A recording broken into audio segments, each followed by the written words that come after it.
বাঁচবো বাঁচবো তো বাঘের মতো একদিন বাঁচবো।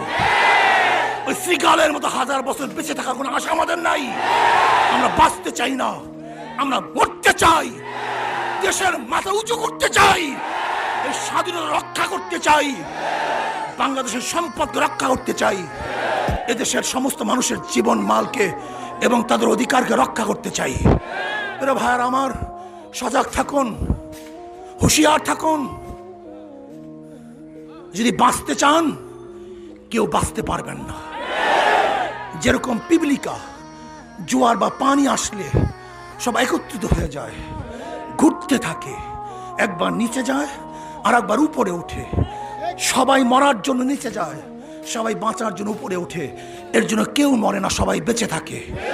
আজকে আমরা যদি সবাই দলা হয়ে যায় মরার জন্য, একজন মরবো না, আর বাঁচার জন্য বিচ্ছিন্ন থাকি, একজন বাঁচতে পারবো না।